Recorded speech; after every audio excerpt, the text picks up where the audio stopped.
August 17th, 1990. I'm interviewing Frederick Stein, the sluice gates. Information down on here. That's the mic, yeah. Okay, why don't we start with basically who you are and your birth date, so we can... Yeah, February 5th, 1917. Okay. And, okay, when you went into the service, what, was it voluntary or were you drafted? I was drafted. Okay, when was that? I went into service March 1st of 1943, that would be. Okay. And did you go to Fort Snelling? Oh no, 40, let's see, Pearl Harbor was in 41. In 41, yeah, and I went only a few months, 42. Okay. Yeah, that's right, because you went in right after. Okay. Yeah. Okay, so you went in before your brothers. Yeah. Well, Raj was already in service. Okay. But he had volunteered, before the war started. He went in. Yeah. Okay, so you were drafted. Otherwise, I was the first one. The other three. And where did you go when you're? Well, start out with Fort Snelling. All of them did from around here, I guess. Okay, and where'd you do your basic? Camp Crowder, Missouri. Crowder. Okay, thanks. Okay, now that's a different camp. Is there any reason why? I mean, everybody I talked to or I've worked with here has gone to different camps. Is there any reason why you went to that camp? Well, it all depends upon where they need it. Okay. Somebody in particular areas, I guess. That was a signal corps down there, and apparently they needed the signal corps. They did give you some basic tests at Fort Snelling. Okay, and so that's from there. It was and you were sort of divided whether you would go infantry or maybe signal corps or maybe office, depending on what they felt you were best qualified for. So they did kind of break it down a little bit at Fort Snelling. Okay. Yeah, and then I was sent to the signal corps. Okay. What was it like at Camp Crowder? Oh, kept you busy. It was, no, not that bad, but and we got into basic training and then some signal corps work, They had further tests down there, and then I was put in as a radio operator. Was supposed to be my qualifications. And then we did spend about 3 months at Camp Crowder, and then we went to a radio school at Kansas City, and we spent that summer of 42 in Kansas City, a radio school. Okay. So that's where you got basically your advanced training, and then from there, where did you go? From Kansas City? Well, then they said they needed radio operators to go to North Africa, and they were getting some together in Massachusetts. And so we flew by plane.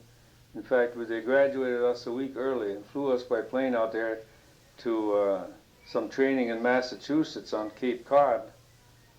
And we trained there with the amphibians, landing craft, and of course that I didn't see much future in that, carrying a radio up on the beach, and so I at that time I enlisted in the Air Corps at Cape Cod out there, and in the meantime I took a test out there, but I never heard anything further. Then we went down to Florida and did amphibious training for about 3 months, and then I went to all across the country to Fort Ord, California. And that was the staging area that we were supposed to go to the Pacific from there. And while I was out there in California waiting with our amphibious unit, I was called in to the office, and the commander said that he had a letter. He didn't know what it was about, but he had a notice that I was supposed to be transferred to Santa Ana, California, and that's the Air Corps basic training. So then they apparently had accepted my everything, and so I got out of the amphibians and went down and started Air Corps training. Okay, so you went to Santa Ana. How did you end up from over there going to Europe? Oh, well, that's a long story too. Well, let's hear it. At Santa Ana, I joined the Air Corps, and then you take a bunch of tests again to see whether you might qualify for a pilot, bombardier, navigator, or whatever. And I wound up going to navigation school. They said that's would be what I should be doing. Apparently that's according to my qualifications. So then we spent some time down there, a little bit of basic Air Corps training, but then we went to Marchfield, California, navigation school. That's near Sacramento. Then we spent up under six months of training in the navigation school, just some flying and a lot of classwork and whatever it took. And then we graduated as navigators, as second lieutenants in June or July of 43, I guess it was. Then after we graduated, we had 2 weeks off. I came home, and then the orders were to go to Clovis, New Mexico, and that's where they were getting crews together for the various operations. And then I was assigned to B-24s, and that's where we got together with some of the other fellows of our crew. They were putting crews together, and we flew some B-24s there. But then we went to Biggsfield, Texas, to El Paso, and we did some more B-24 training. And then we were supposed to be ready to go overseas, so we were transferred to Wichita, Kansas, and that's where we picked up our plane. And that was in December of 43. So we picked up a B-24, and we had our whole crew together. And from there we flew then to Miami, Florida with the plane, and spent a couple days there. And then we took off for England by way of South America. We flew to Belém in Brazil, and overnight there, and then we flew across the ocean to the Dakar in West Africa. And then we went to Marrakesh, North Africa, and from there we went out over the ocean and flew up to England. And then we did some staging there again, and in fact we went to North Ireland and did some for a couple of weeks for training. And finally we were assigned to the 453rd Bomb Group at Norwich, England, near a little town of Attleboro. And we started training there before we were flew some training missions, and then we started flying bombing missions in it was about March, the first part of March, when we started flying bombing missions over Germany and France. Well, we flew 32 missions altogether, and I kept a little diary of all the missions that we flew, what bomb load we had, how many hours we flew, and what all happened. And I've got some copies of those, and I'll give you those if you want. I would appreciate that. Yeah, it's not a very long explanation, but each flight has something on it. I would appreciate that. Yeah. So we flew till June of 44. So we flew on D-Day when they bombed, when the big invasion was. We flew that day. We were still flying then, and we flew, I think, about 3-4 missions after that to make up our 32. Okay. And then we were sent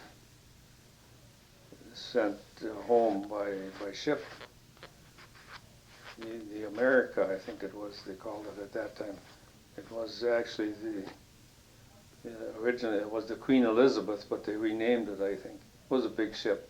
And we went to Boston, and from Boston we went to Miami again. And then from Miami I was assigned to Charleston, South Carolina. And there at Charleston I did some navigation training for pilots that were training for the Pacific. We were instructors, and I was there until I was discharged. Then in about October of '45. Okay.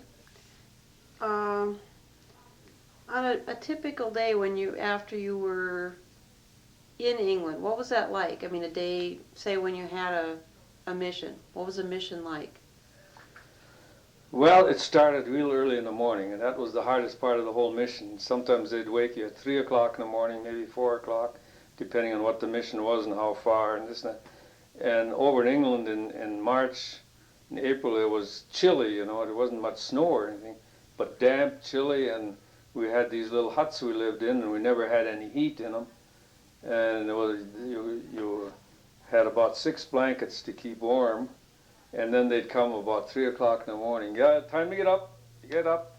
And everybody would grunt and groan and get up, and you had not much to look forward to, so nothing exciting, I mean, that you wanted to look forward to. So that was the hardest part, is getting out of those cold beds, going over and to the cold mess hall and having breakfast of well, probably powdered eggs and whatever they happen to have, and then go over to the briefing room and find out what your mission is and where you're going, and get all the instructions, and then you would go back to your whatever you call it there, where you had your clothes and everything, got dressed, got ready, and then with a jeep probably took us out to our plane about a half hour before takeoff time, so you check in there and see that everything was okay, and then you would take off with whatever bomb loads you had for that day. Sometimes if you were going a long ways, you were loaded pretty heavy, and you had probably a lot more than the plane ordinarily would carry, but they souped them up so that they could carry a pretty good sized load. And then you would take off, and it would be you would have assembly. You never flew by yourself. You always flew. The whole squadron was a part of the group, and the group was again a part of the 2nd Air Division. And you would circle your field with a lead plane that was colored like the 4th of July, different colors, so everybody could see it. And then they would gather in behind that and fly until they were all together. And then you had a set time. Everything was timed. Maybe say 10 o'clock in the morning, you're supposed to be over Bethel or London, some part of London. That's when you're supposed to come over there, and that's timed with the others that are supposed to come there, and you all get together, so that you'd sometimes fly 700, 800, up to 1,000 planes that all fly together at one time for protection. But that took an hour and a half to get that all organized, so that all the groups would get their group together and then get them together so that they were all flying at the same time in the same direction, and then you would take off for the target area. Okay, so how big was your group then? I mean, how many planes were? Our group was, we would fly, I don't think we ever had more than 30 flying, between 24 and 30 in our bomb group. Did you all know each other? You know, I mean, I'm just curious as to whether, you know. Well, you got to know your own crew real well. Of course, that was just like your family over there. You know, you flew together and you depended on each other when you were in the air, and you stayed together as one crew. You didn't fly with different people. You know, you always stayed together, the same bunch. So you really got to know your crew real well, and we had these Nissen huts. There were always 2 crews to a hut. In the officers' quarters, the 4 on the one side of the hut were one crew, and the 4 on the other side were another crew. So when we came over there first, our hut was empty. There had been crews in there, but they were shot down. So we replaced. Another replacement came, and about a week later, that replacement was shot down, and so we got another crew. We went through 3 crews while we were over there as hut mates. Oh, that's interesting, because I haven't never really. I mean, I knew that crews stayed together. Yeah. And that was usually. So did your whole crew come back at the same time that you did then? Yeah. Were you all out at the same time? So you never. When we got back, we scattered differently. After we were back, we broke up. In fact, I didn't see any of our crew until about 5 years ago. There was a reunion at Dayton, Ohio, and Margaret and I went down for that, and that's the first time I had seen the pilot and the bombardier since we split up. And now just this summer, Herb Bradley, the bombardier, said, we got to get together sometime. So he got a hold of Jones, who was in Michigan at the time, and they came up here to Cold Spring. So we had a couple of days together, the 3 of us. Oh, that was nice. After 42, 43 years, you know. Yeah, that's a long time. Yeah. Okay. Can you talk about some of the missions you went on? You went on 32 of them. Yeah. Any that stand out?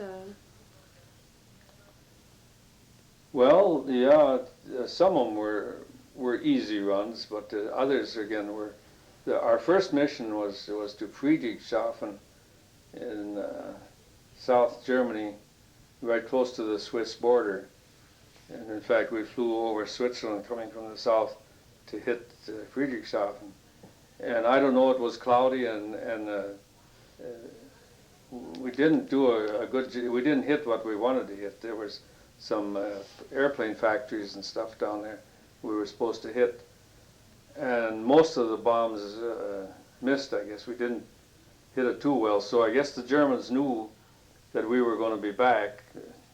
Usually they knew that if you didn't do the job right, they knew you'd be back.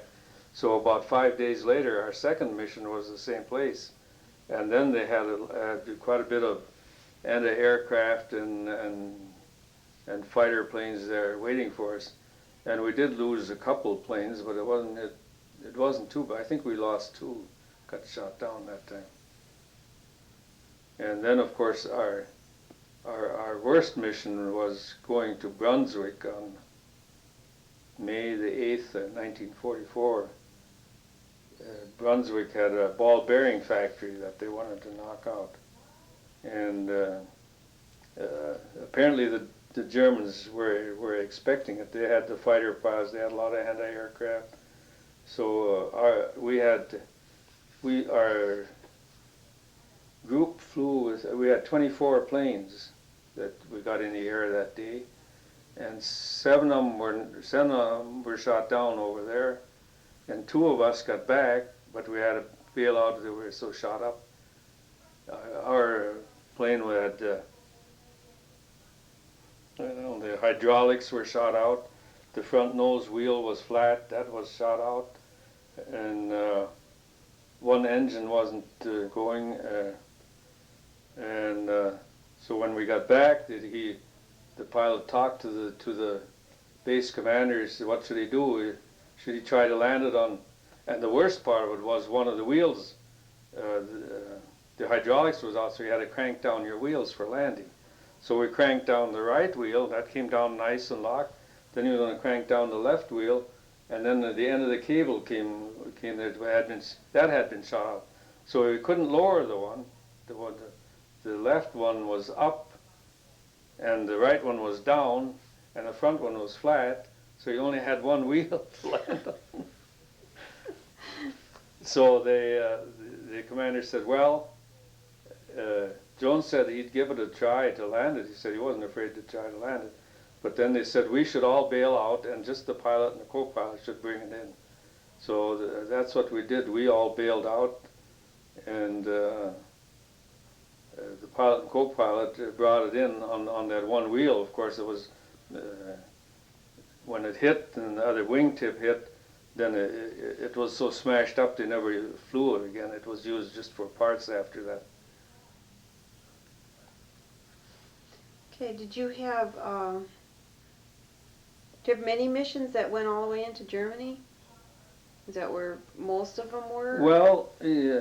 I mean, did you go? I didn't, the percentage, it was about half and half, I guess, half Germany, half occupied France or something like that. We went to Berlin twice, I think. Were most of your missions were all day missions? All day missions, yeah. The British flew night missions. Flew at night, yeah. And we flew all day missions. Okay. Well, what did you think of your officers? And just officers in general, but your particular officers that you had in your...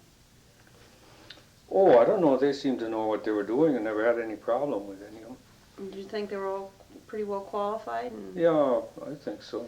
Did you think your training... They're all young.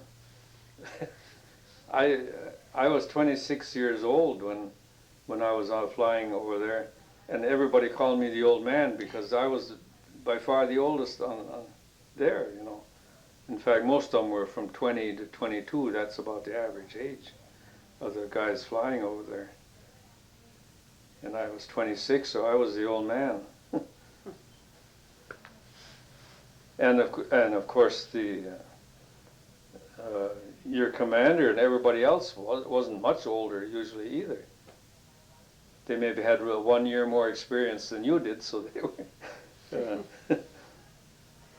Did you think that your training was adequate? That you got good training to handle what you were going to do? Under the circumstances, I think so.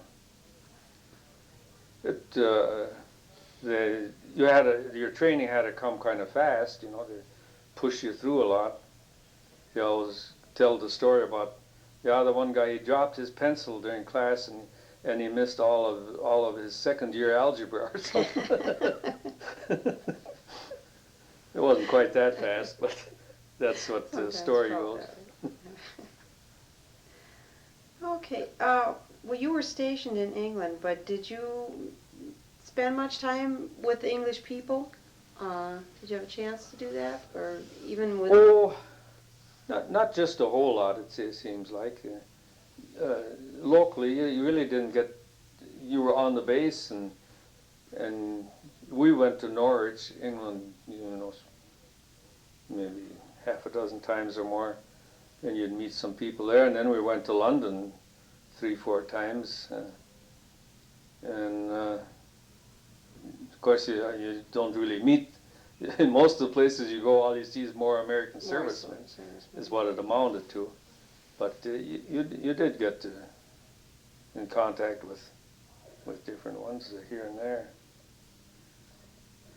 Did you think that you were adequately supplied? I mean, that I remember working with one tape, and he was a pilot, and he said his biggest complaint was that they didn't have enough ammunition. So they couldn't fly missions because they didn't have ammunition. I wonder, was that Pacific or? He was in Italy. In Italy. Yeah. And he said that was probably his biggest complaint, that they had a shortage of ammunition. Did you have any? No, problems? I can't say that we. I'm sure we never held up a mission for any shortage that I know of. They kept us pretty well supplied. They could repair your planes when they could be repaired. Yeah, and they had seemed to be well trained. The crews. What did you think of your plane? The equipment you had. Well, when I think of it now, it looks pretty antiquated. when you think of the way they were put together, and you had them loaded with bombs and loaded with plumb full of gas, and then you'd go over there and get shot at. It didn't sound very safe, but I don't know. They were pretty dependable. They had those old Pratt and Whitney radial engines on it, and unless they really were shot up, as long as the engines kept going and you had a wing there, you could keep flying, I guess.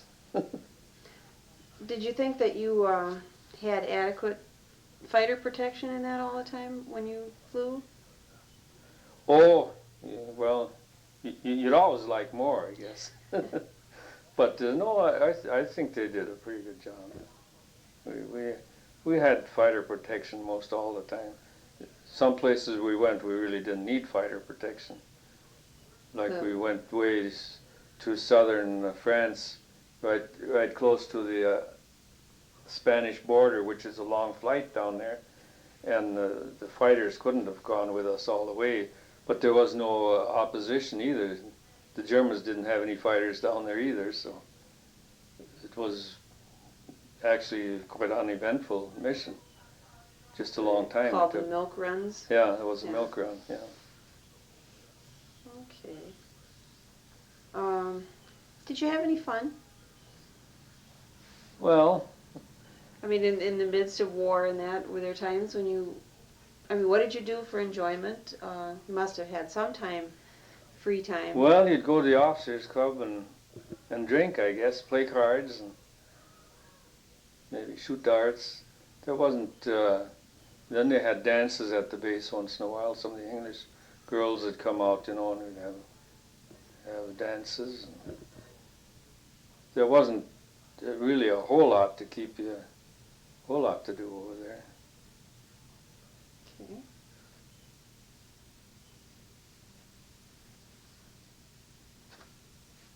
Is there anything that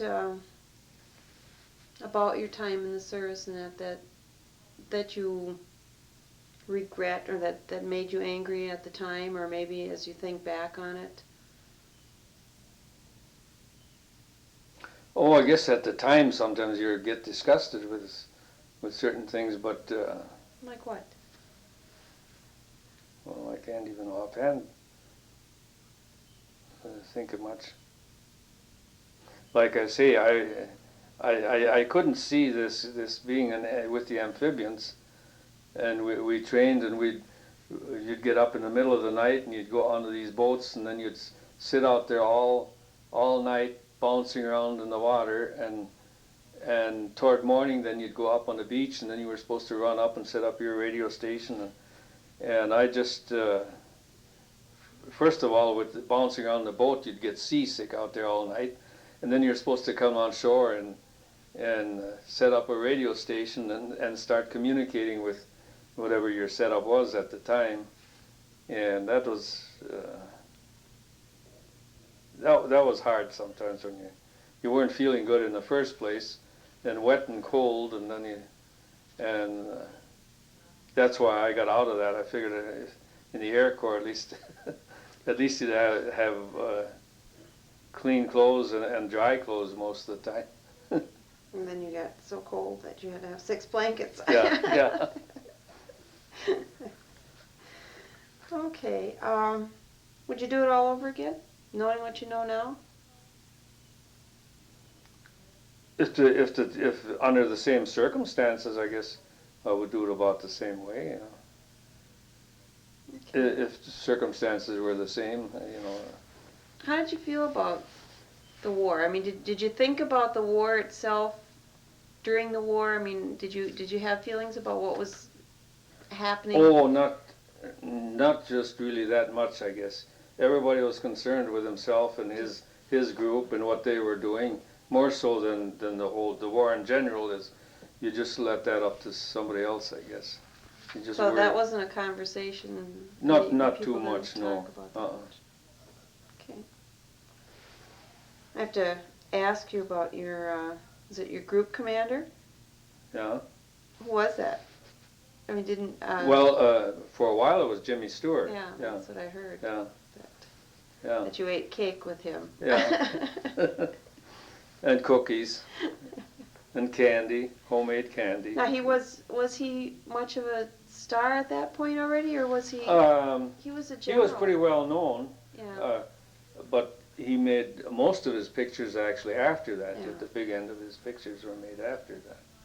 But he had made quite a few pictures already at that time. So everybody knew who he Oh, was yeah. and that. Sure. What was he like? Well, I always say he was. I don't think he ever really acted. He was just himself. He was just the kind of a guy that he always was in the movies. His pictures. Yeah, I couldn't see really any difference. I mean, he was just being himself in most of the movies, and that's pretty much the kind of guy he was. Okay, I want to go back to missions and that. When you're out on a mission, what were your duties? And Well, I was the navigator, and I was supposed to keep track. I had to keep a log of where we were and where we were going, and so that I was supposed to know at all times where we were in Europe in case it gets so cloudy or you get shot at and an engine goes out and you have to go down or and maybe a lot of times you had to get back to England by yourself. Ordinarily you would just follow the leader, but a lot of times something happened that you got broke up and then you would have to get back to England on your own. So I had to know about where we were and what compass heading to take to get back and how to get back to our base. so you were plotting that all the time. Kept keeping track all the time, yeah. What were the other people doing on the plane? I mean, I've listened to other tapes, you know, and they talk about what people on their planes are doing and how concentrated. I mean, there is no time for, even when you're flying a long time, everyone is so busy with their jobs. Well,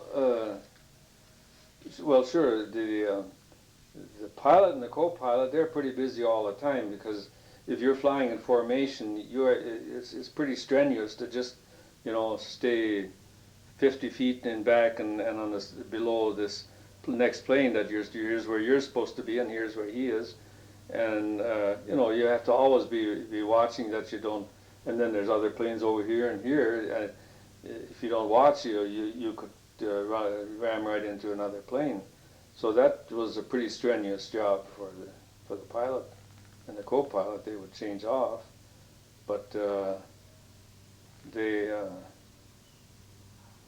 had a big job, but hour after hour, you know, just being flying, and not just take a heading on the compass and then fly, you know, because you had to stay in your section of the formation. Yeah, I've heard people say, you know, they flew almost wingtips touching, you know, that Yeah. they were so tight at times. Yeah. And Well, you didn't quite touch wings. That I would you're not hope supposed to do.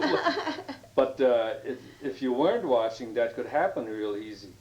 You know, suppose the front plane moves a little bit, and then the other moves, and then they kind of go back and forth.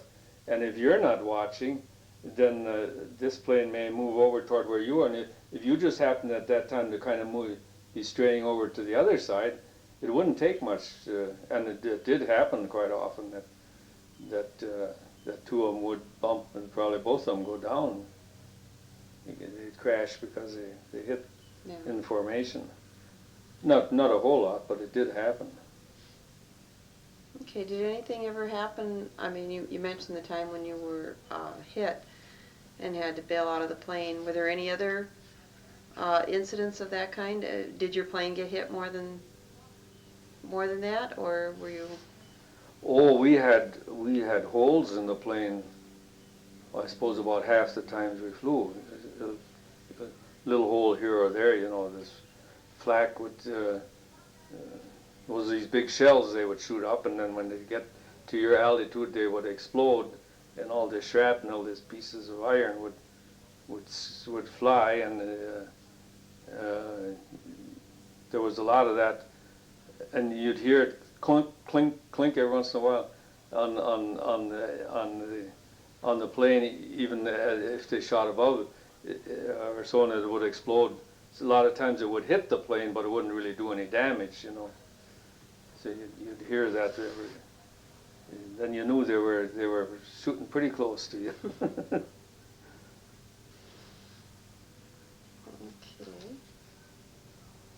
Yeah, that time we got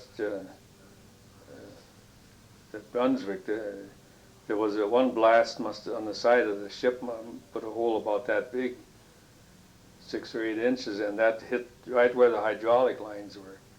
So then the hydraulic lines went out, so then you couldn't use the hydraulic brakes or the wheels or the flaps, lower the wheels and all that. That all had to be done manually then, because your hydraulics. And just last week when the bombardier was saying, yeah, that time when they hit that hydraulic system, and that was spraying all that hydraulic fluid around, he thought there was a fire. He had the fire extinguisher. He thought there was a fire. It looked just like smoke, until he realized that it was hydraulic fluid. He had grabbed the fire extinguisher and was trying to put it out.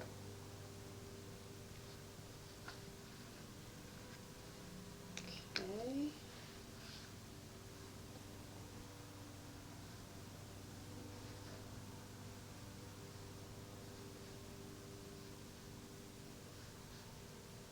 Okay, we're getting down. After we got back from England, then we had actually pretty soft. In Charleston, we were instructors, but you'd only have maybe an hour or two of classes in a day, and the rest of the time you could sit around the officers' club or Dupin or anything you wanted to. Go to town. That was sort of your reward after. Sort of, yeah, I guess, yeah. And I know I've heard of a lot of people came back, and especially flight crews came back, and they were instructors after they came back. And that was a pretty soft job.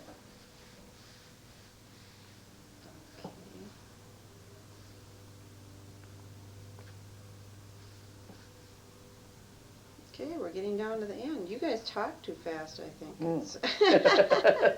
Well, you cover everything really fast, and I know, so some fellows tell a lot of stories about, just a lot of the stories. I noticed that Dad and Vic told a story as soon as I turned the machine off. They started telling me stories. Yeah. I don't know, they were, if it's kind of an inhibiting factor. Okay, we do ask one question about what you thought about the Vietnam conflict, having served in a war and everything, and how you kind of felt. It's not, some people say, well, that's not a fair comparison, but we figured that everybody has some feelings about that, and we just kind of like to know what a veteran from World War II thought about that, and what they felt about the soldiers who refused to go, or who, the evaders, the ones who went to Canada and that kind of thing. Well, they say the Vietnam War was altogether, and it was altogether different than World War II. Pearl Harbor was attacked, and we were everybody could see that we had to defend ourselves. That there was a definite goal there, more or less. Whereas the Vietnam War, they just kind of went over there and they fought, and they really didn't know what they were fighting for, you might say, or even they said they wouldn't let them go ahead and hardly. Well, the policy was not to try to win the war, just a delaying action or whatever they called it. And I can see where that would be pretty disgusting to go over there and fight in that kind of a war, and then in the jungle with the not knowing who your enemy is or where he is a lot of times. And we fought a much cleaner war, I guess, than they. Yeah, that I think that's a common thread. And I can see where some of the Vietnam veterans, where they were down on, pretty discouraged, and much more so than what it would have been in World War II, because everybody pretty much understood what we were trying to do in World War II. There was no question about that. But so many of them couldn't understand what we were trying to do in Vietnam, and sometimes I don't probably understand it either. Just why we had to be over there. If we were over there, we should have gotten over there and used whatever air power and whatever we had to win the war and get it over with, instead of just piddling away with this delaying, holding action like we did. What do you think about the guys who went to Canada and who chose not to go? Well, I don't know. If that's the way they felt, I don't hold anything against them. That is, I don't think there was that much of that in World War II. We never heard much of it. No, I don't think But so. the Vietnam, and I can see where a lot of them would do that. I don't know if I would have gone to Canada or not. I doubt it, but I don't really hold it against them. Another kind of thing I've asked people, and I've heard other people's responses to this. What did you think about after the war, when the United States, the Marshall Plan and basically rebuilding Japan? Did you have any feelings about that? Hi, Hey. how you doing? Oh, we're getting there, I guess. Okay. Well, I suppose in some ways we were probably too good too. In Japan, we sent everything over there. We sent troops over there to defend them. They don't even have to have an army, and so they took all our aid and they built up their factories and their everything, and we kept supporting a large army over there and here for defense, and they didn't have to worry about any of that. So naturally they could build up their industries much faster than what we did, and of course now they're our big competitors. I suppose it was the humanitarian thing to do, but it's still economically probably. Sometimes we wish we probably wouldn't have given them quite as much. Yeah. Well, I don't think they expected that much when they surrendered. They didn't expect that kind of treatment, because they never heard of anything like that before, yeah, I think that was probably the first time that When they went into China or somewhere, they just took what they could, and there was never any question of any kind of reparation. Yeah, I'd say that's the first time that the victors turned around and picked up the Yeah. vanquished to Yeah. the extent that that happened in that Yeah. war. Yeah. Most of the information Mm-hmm. that we want. Well, that's